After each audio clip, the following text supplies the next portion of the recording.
Muy buenas tardes, hermanas. Me da mucho gusto saludarlas por este medio y queremos iniciar estos estudios del anuario ahora de este mes de octubre. Este mes corresponde estudios basados en Daniel, pero también en referencias acerca de Daniel y sus enseñanzas. Estaremos viendo diferentes perspectivas de lo que es la enseñanza de Daniel, lo que es la cultura en Daniel, lo que es la historia, porque Daniel habla mucho de esto y las perspectivas que hay, y en general veremos a Daniel metido en este tema de la cultura. Así es que no se pierda estos temas del anuario. Y antes de comenzar el tema del día de hoy, vamos a escuchar un hermoso himno, el número 16, de tus mandatos tengo sed. Este es un himno que nos habla acerca de la palabra de Dios. Vamos a escucharlo, vamos a cantarlo, vamos a participar de él y después de que escuchemos este himno, le dejaremos el tiempo a Gemima para que ella exponga el tema del día de hoy, ya que ella es la invitada en este lunes. Así es que, hermanas, prepare su corazón para el canto, el tema. Y recuerde, a las 7 la esperamos para el tiempo de oración a través de la sala de chat. Insistimos, le llega a usted una simple llamada a su celular, lo único que tiene que hacer es contestarla y está participando en esta sala de chat. Dejémosle el tiempo a Gemima.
Buenas tardes, hermanas. Le damos gracias a Dios porque podemos estar aquí estudiando su palabra y bueno, pues vamos a iniciar con estos temas acerca de la enseñanza de la Escritura.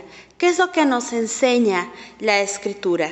Y hoy, conforme al anuario de temas de la Unión Femenil, nos toca hablar acerca del libro de Daniel. Wow, es un libro muy grande, aunque solo sean unos capítulos, pero pues vamos a tratar de tener un panorama general y aprender lo que nos enseña la palabra de Dios en este libro. Es bueno saber que el profeta Daniel, aunque está colocado sí entre los libros proféticos en nuestra Biblia, también es una literatura apocalíptica. Es decir, es una literatura que tanto nos habla del hoy como del mañana. Pero, a diferencia de lo que normalmente pensamos de la literatura apocalíptica, esta no solamente se trata de un juicio, de una guerra, de luchas. Recuerdo mucho a un hermano en un lugar que estuve que me decía: a mí no me gusta leer Apocalipsis, me da mucho miedo. Y la realidad es que por alguna razón tenemos esta idea de que la literatura apocalíptica es como para temblar. Pero la realidad es que no. La lectura apocalíptica realmente nos infunde consuelo, nos infunde paz, esperanza, fortaleza. Es todo lo contrario. Y hoy lo vamos a ver en este libro de Daniel. Cómo Dios a través de la palabra puede levantarnos y reconfortarnos. Así que les invito a que tengan abierto ahí en el primer capítulo de Daniel. Lo vamos a citar un poco del libro, porque estamos viendo todo el libro, pero quisiera que tengan ahí en el capítulo 1. Y bueno, entrando ya a lo que es el libro, hay muchos personajes. Ustedes los recordarán, está Nabucodonosor, Darío, están los amigos de Daniel, pero hoy vamos a centrarnos en 3 personajes que están en este libro. Uno, el principal de toda la Escritura, Dios. El segundo, como lo dice su nombre, Daniel. Y el tercero, pues es plural porque es todo el pueblo de Judá, todo el pueblo de Dios. Y vamos a ver primero que el pueblo de Dios pecó. El pueblo de Dios se volvió en contra de él y como consecuencia, veamos ahí en el capítulo 1, versículo 2. Y el Señor entregó en sus manos a Joacim, rey de Judá, y parte de los utensilios de la casa de Dios, y los trajo a tierra de Sinar, a la casa de su Dios, y colocó los utensilios en la casa del tesoro de su Dios. ¿Quién hizo esto? Dice en el versículo 1, Nabucodonosor, rey de Babilonia. Judá se alejó de Dios. Como consecuencia, entonces, vino Nabucodonosor, esclavizaron a Judá y dice que los entregó en su mano y también de los utensilios. Realmente esto sucedió en el año, se calcula que en el año 605 a.C., cuando Nabucodonosor empezó su reinado. Y una de las cosas que cita aquí por las cuales se llevó los utensilios de la casa de Dios es porque fue destruida la casa de Dios. Fue derribada. Y para el pueblo de Judá esto fue catastrófico. Porque el centro de la vida de Israel era la casa de Dios. Y eso lo vemos desde el Éxodo con el tabernáculo, que era el centro. Era el centro religioso porque era la presencia de Dios, era el centro de adoración, ahí iba el pueblo a adorar, pero también era el centro de legislación. Dios era el que legislaba a Israel. Y cuando habían casos, cuando habían dudas, cuando habían delitos, tenían que ir al sumo sacerdote, tenían que ir al templo. Era el centro de las festividades religiosas y nacionales. Así que el templo era el símbolo patriótico, religioso, civil, de derecho y de todo en Israel. Y en este caso, en el reino de Judá. Es como si nosotros sintiéramos hoy que, no sé, derribaran el Palacio Nacional o que se llevaran nuestros símbolos patrios.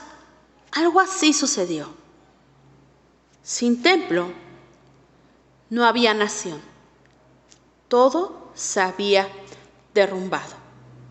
Judá había quedado en la nada. Pero no solamente fue eso.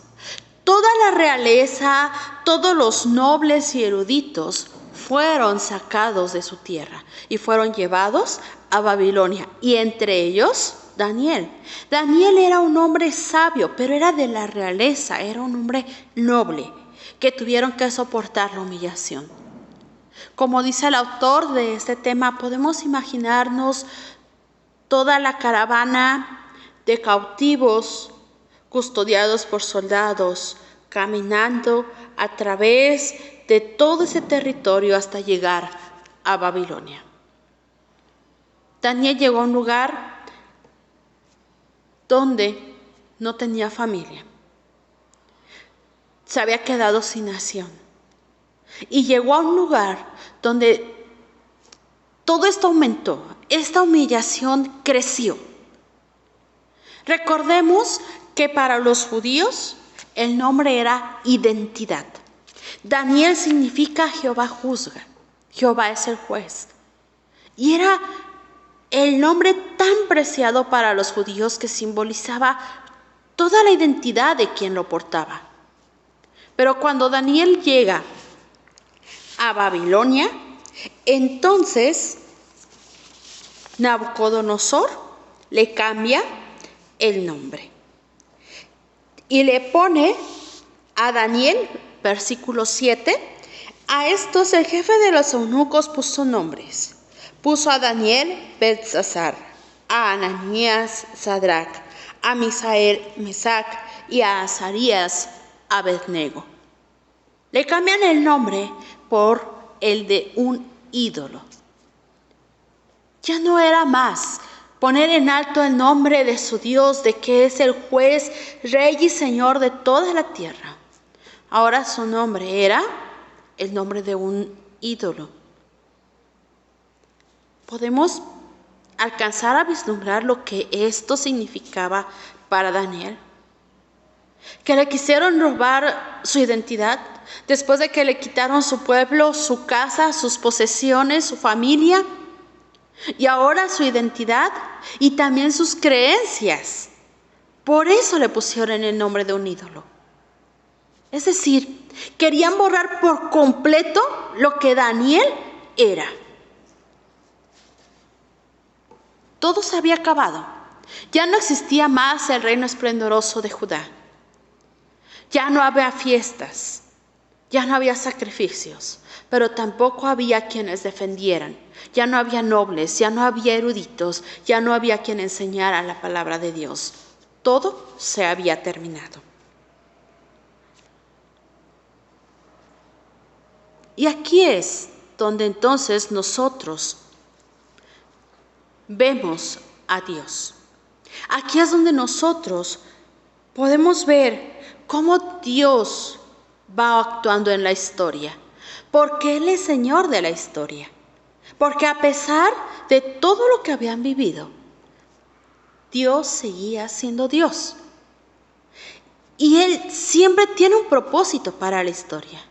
para la historia de cada persona, para la historia de cada uno de sus hijos, como para la historia de su pueblo, para la historia de toda la humanidad. Él tiene un propósito. Aunque parezca que la historia se sale de sus manos y se le escurre y se sale de control y queda en la nada, esto no es así. Dios sigue siendo el Señor. Y por eso vemos entonces en el versículo 8, y Daniel propuso en su corazón no contaminarse con la porción de la comida del rey, ni con el vino que él bebía. Y no significa que Daniel no comiera carne. Daniel era de la nobleza. Y cuando ofrecían sacrificios en el templo, tenían que participar todos del sacrificio. No es que Daniel no comiera carne. A veces pensamos que es porque Daniel no quería comer carne. No, no era el hecho la carne, ni era el hecho el vino. Recordemos que Dios les daba el fruto de la vid. No era ese el punto.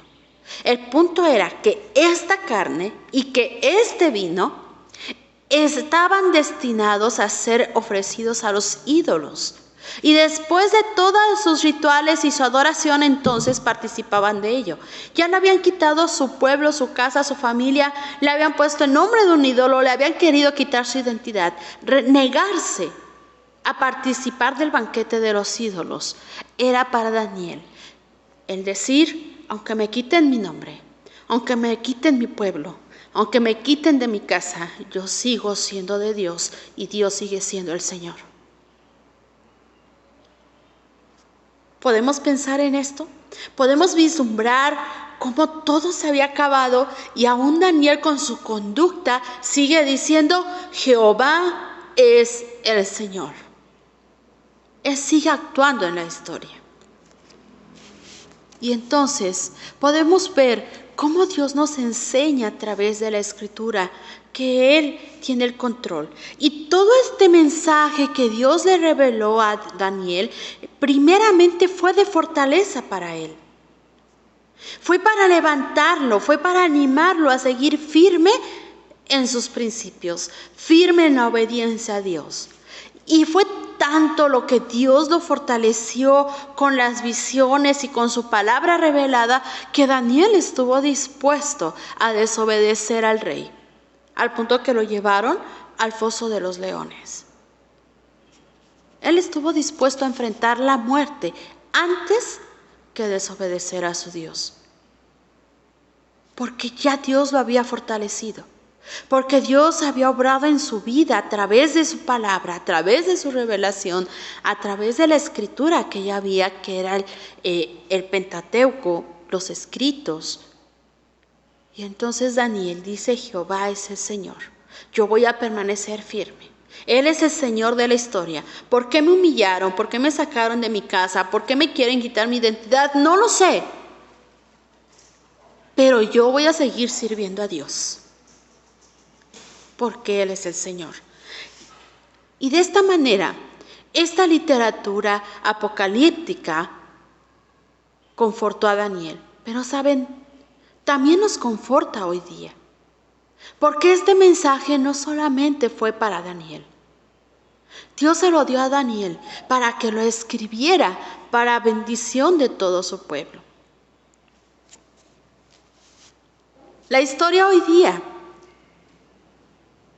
también está en un punto crítico, de acuerdo a la visión humana. Vivimos una pandemia que en México ha dejado más de 70,000 muertos, y solo en nuestro país.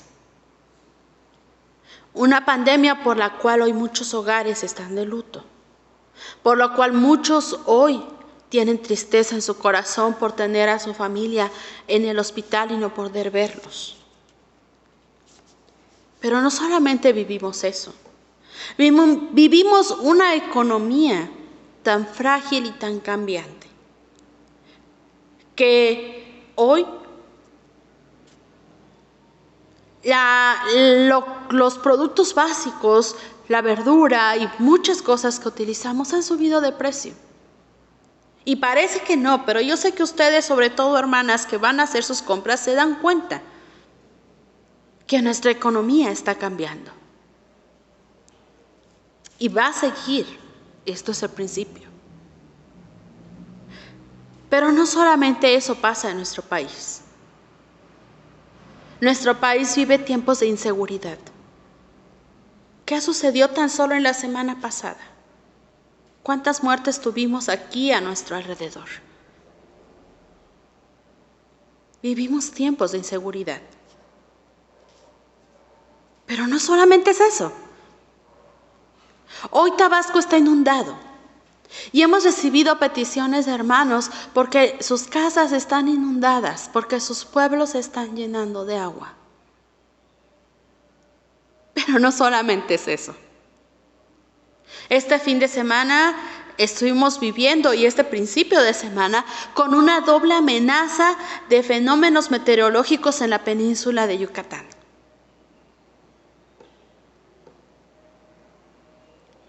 Y no solamente es eso. Le aseguro que muchos de nosotros vivimos cosas personales. Tristeza, preocupaciones, estrés, enfermedad, dolor. Nuestro propio pecado que muchas veces nos acosa y que muchas veces nos hace sentir miserables porque volvemos a pecar. Si vemos el panorama de nuestro país, no hay mucha diferencia con el panorama que veía Daniel. Y sin embargo, nosotros podemos también hoy levantar la frente y decir, Jehová es el Señor. Y podemos decir, Jehová es el Señor de la historia. Y Él tiene en su mano a nuestro país, y tiene en su mano nuestra vida, y tiene en sus manos al mundo. Y puede fortalecernos para salir de las situaciones que estamos viviendo, sea cual sea. Tal vez te estás viviendo una enfermedad o te quedaste sin trabajo, como muchos en este tiempo. O tal vez estás viviendo dificultades de relaciones existenciales. Pero eso no significa que Jehová se haya dormido. Jehová sigue siendo el mismo y Él sigue al frente de nuestra historia. Por eso, venir a la palabra de Dios nos fortalece, porque nos enseña quién es Dios. Dice el himno que entonamos al principio, de tus mandatos tengo sed. Anhela mi alma conocerlos. Y saben, hermanos, hermanas, es necesario hoy más que nunca que amemos la palabra de Dios. Pero no amarla con un tipo superstición. Porque la palabra de Dios no es mágica. Hay personas que tienen su Biblia abierta en el centro de la mesa y luego además la abren en el Salmo 91 para que nada malo acontezca.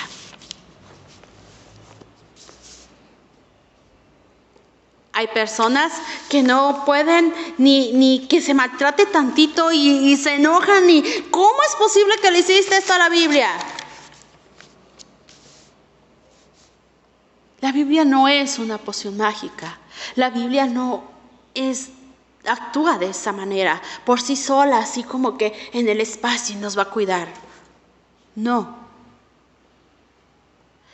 La Escritura es poder de Dios, porque habla de Él, porque aquí está la esencia de Él, pero no en un papel y tinta, sino en el significado de estas letras, sino en la esencia de su mensaje.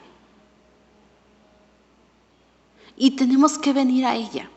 ¿Han visto últimamente en el Face ese video donde el niño está aprendiendo? Y como va a aprender mucho, se unta todo lo del libro en la cabeza, pasa una hoja y vuelve otra vez, y pasa otra hoja y otra vez y otra hoja. Y si así aprendiéramos, la vida sería tan fácil de aprender. Pero no es así. Tenemos que venir a estudiar la palabra de Dios.